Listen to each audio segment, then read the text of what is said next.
man. Ian falling off the stage, us sitting with Tucker Carlson. It really was something truly incredible.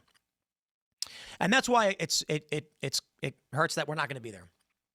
So I've been informed that comments I had made on the Bryan, Callen, and Schaub podcast were hurtful to some people at Turning Point USA, and for that, I would not be invited back. The comments in question were pertaining to the conspiracy theory that the highest levels of Turning Point, the executives, had intentionally murdered Charlie Kirk, and that they were celebrating and they wanted to take over. This is the conspiracy theory. I do not believe that's true. I have encountered many people who have said to me that these individuals who, I'm going to avoid saying names, but I think you know what I'm talking about. They're too happy. They're not grieving properly. They're celebrating. They're gloating about their viewership. And in response to this, as someone, as I consider these individuals to be friends, I had responded, and you guys can watch the podcast for yourself. Maybe, maybe I could have spoken better. I don't know. But the gist of my idea is, I believe it is absurd to assume or to imply that individuals at Turning Point murdered their best friend or husband, whatever the implication may be, because Charlie was the man who built this thing up and made it all. And many people had great jobs, great salaries. Some even made lots of money. Why would they kill their own friend over this? I think that's silly. And the reality is, behind the scenes, there are many people who fear Turning Point USA cannot survive without Charlie Kirk. It's not a secret. People inside the organization know this. Prominent personalities know this. And I will say, nobody really wants to say it. The point that I had made on the Callen and Schaub podcast was that they're trying to put on a strong face to say to the world, we will not be defeated. Terrorism will not stop us. And so they're displaying strength and trying to show that they're not going to be deterred. From this, there have been individuals who have then inferred or used it to say, aren't they acting weird? Shouldn't they be grieving? And then implying that potentially they're involved in some way. And so I think it's fair to say, I'm not involved with Turning Point. They're friends. But the truth is they are grieving. They do have fears. They do have worries, but they're showing strength for you. I was told that this was offensive, I guess. And it goes against the vision of what they're trying to portray. And for that, there was no intention to invite me back following my statements in this regard. Well, okay. Guys, no, I'm not going to get mad at anybody for not doing me a favor. It's not my party. I'm not an organizer. I'm not a donor. In fact, it was expensive for them to bring my show out there. I think the reality of this is maybe we don't see eye to eye and they don't like that I said that. And that's fair. Nobody has to just accept things that I say and be nice to me. I do think that a core element of this is, though, Charlie may not have liked everything about me. I don't know. But he was a good guy and he knew how to lead. I think ultimately, whatever Charlie thought of me, he saw value in the audience that watches my show. And I think it has to do with we are principally disaffected liberal types, creatives, former liberals that have found more in common with the conservative movement. And thus, we bring a message, much like libertarians, to the conservative side. We bring a certain percentage that will help the conservative side win. And I want them to. I agree they should.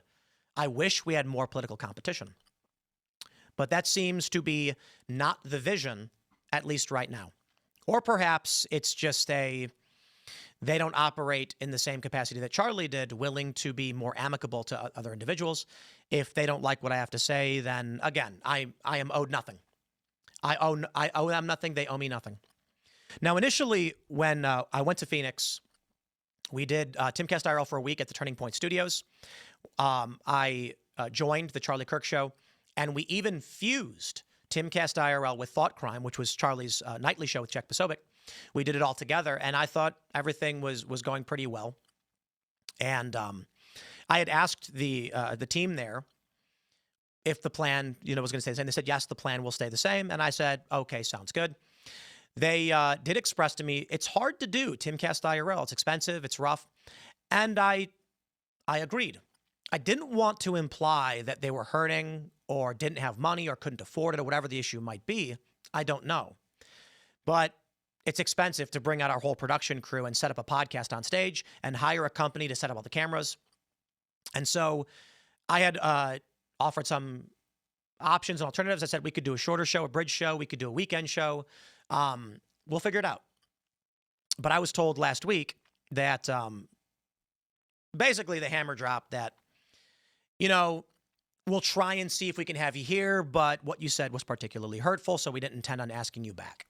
And I'm still in communication with these guys, and, there's no circumstance where we're screaming at each other or anything like this. However, we got a message the other day saying that, look, it's just that we're full at this point, and, we'll talk to the team to see what we can figure out. And I talked with my team. I talked with some people at Turning Point, and I said, guys, we're a month out from this. This is not something where we can just now at the last minute decide you've booked up, you're full, you didn't want to have me there. That's okay. Then I won't be there. You know what I mean? Damn, Beanie Man got banned from the Charlie Kirk event because of Brendan Schaub and Bryan Callen. The Bappa curse strikes again. Now, if I was Tim Pool, I would immediately call out Turning Point USA and be like, how are you going to ban me for comments I made on the Fighter and the Kid podcast when nobody watches that podcast? I don't even believe you guys have even watched it. That's what Tim gets for going on that podcast. What, thought he was doing Rogan a favor, did he? And then he had Callen on his podcast. So disgusting. I mean, look, I think it's messed up that they banned Tim Pool from it. He did get into that typical conspiracy talk. Like, when it comes to that whole Charlie Kirk thing, I just tend to believe what I see. But now everything I hear from other people talking about it, they're like, it's Israel, or it's the CIA, or it's like, it wasn't just some whack job dude, but no, TPUSA, and Kyle Kalinski's tweeting out pictures of Charlie Kirk's widow and stuff. And I'm just like, damn, there was a grand conspiracy to get rid of Charlie Kirk. I doubt it.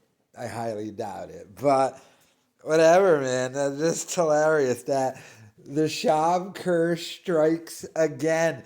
I'm telling Callen, you got to get away from Schaub. He is cursing you. Your career will never be fixed if you stay with Schaub. And now they've taken Tim Pool down a notch. And now he's can't go to Charlie Kirk's thing because he associated with Schaub. The man has the stench of failure. Everything he touches turns to shit. And now Tim Pool is paying the price for it. He's going to go get a new beanie, a different color, and he was going to wear that there.